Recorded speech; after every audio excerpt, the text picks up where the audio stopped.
So hello and welcome to the video. You join me as I arrived at the airport, about to fly from Las Vegas to Los Angeles on Delta Airlines in economy class.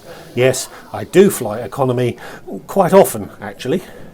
The flight was going to take about an hour, and as is usual for a short flight up the back of the bus, I wasn't certain whether the trip was going to produce anything interesting enough to make a video about.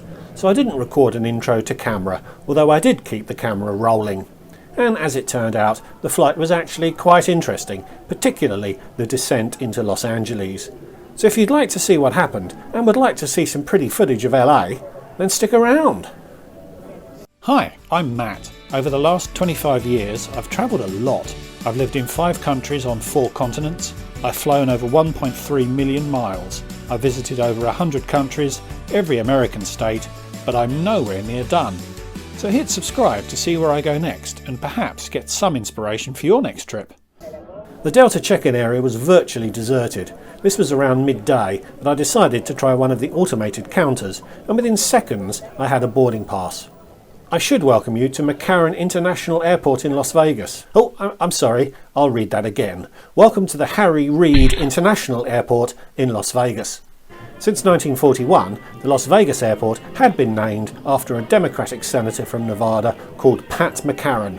History, however, seems to have decided that McCarran was a bit of a racist. So in February 2021, it was decided that the airport would be renamed after the current Democratic senator for Nevada, Reid. It doesn't seem to have been a textbook name change though, as no one seems to have bothered to change any of the signage, although to be fair, changing the name is going to be a big project. Reid actually died 2 weeks after the renaming was completed in December 2021. But if you try to fly to Vegas and wonder what this Reid airport business is all about, that is what happened, and that is what the gateway to Las Vegas is now known as. I had gold status with Virgin, which Delta counts as equivalent to SkyTeam Gold, so received Sky Priority validation on my boarding pass. That gives access to the fast-track security lane, but I wasn't really paying attention, so missed that turning and ended up at the regular security checkpoint. But security was also pleasantly quiet, and I was quickly through. As I explained in my last video about Delta Airlines, SkyTeam is the one global alliance where premium status does not qualify you for lounge access when travelling domestically. Which is all a bit moot in Vegas anyway, as there isn't a SkyTeam lounge. Indeed, United is the only airline with a lounge at Reid's airport. There is a paid lounge and an Amex Centurion lounge if you have a super-powered Amex card, but it is a little odd that the airport is so poorly serviced by airline lounges. But the terminal was also pretty quiet, so I was quite happy to pass the time in general circulation watching the planes. Our chariot today was to be an Embraer 175, which was less than 4 years old. Boarding was delayed by about 30 minutes as the inbound flight was late, but Sky Priority did qualify me for priority boarding, so I was quickly on. The plane had 4 rows of first class with oversized seats in a 1-2 configuration, then 5 rows of economy comfort seating in a 2-2 configuration with 34 inches of legroom, and then 13.5 rows of economy with 32-inch seat pitch.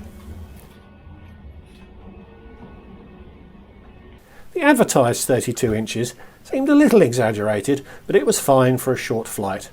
A table and not a lot else, no in-seat power or Wi-Fi. A slimline seat that was nevertheless quite comfortable, but there were individual air vents. So once again I was unlucky on being the wrong side of the plane for strip views during takeoff, but I did get some fun views during the taxi. If you're ever in Vegas, there's plenty of parking spaces for plane spotters along Sunset Road to the south of the airfield. Google has noticed that the airport's name has changed.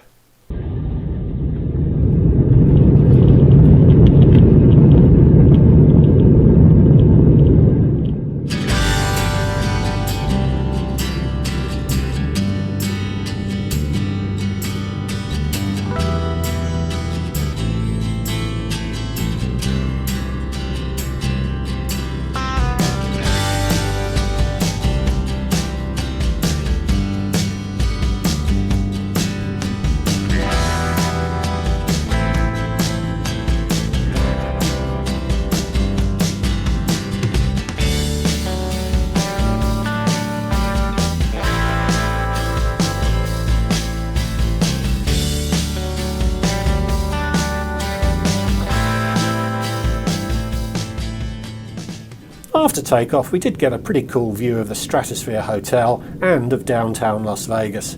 I'm working on a video about my time in Vegas, which will be along in the next couple of weeks, so make sure you're subscribed if you'd like to see more of the city. We turned towards the west and caught a glimpse of snow on the mountains outside Vegas, and specifically on Mount Charleston.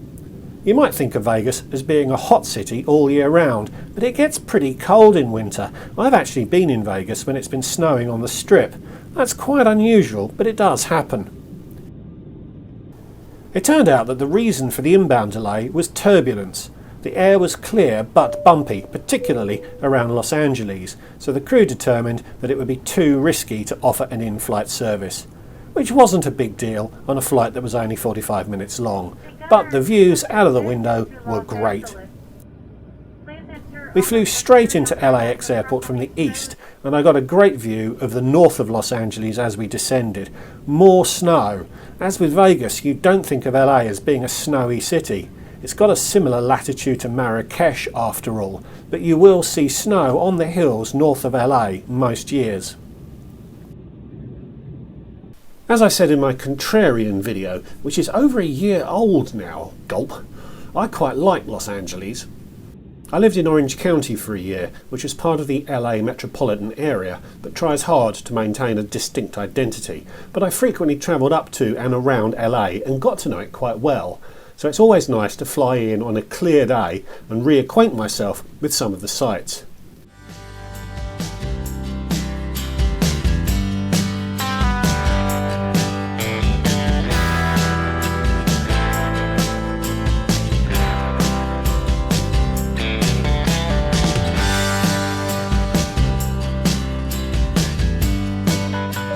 Past the downtown LA skyline.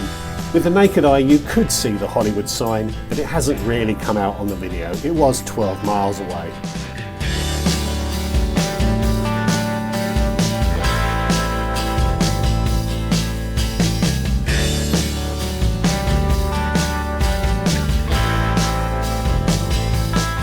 Directly overhead, the new home of the San Diego Quitters, the LA Chargers, and into LAX.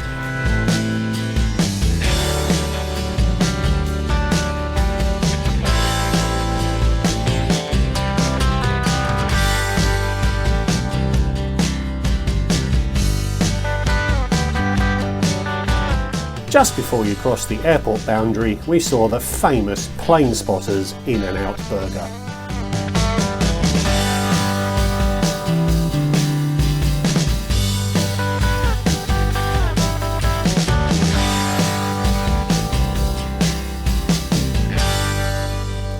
I paid $43.60 for this flight, which is about 33 quid, and it earned me 194 Virgin points, which is worth perhaps 2 quid.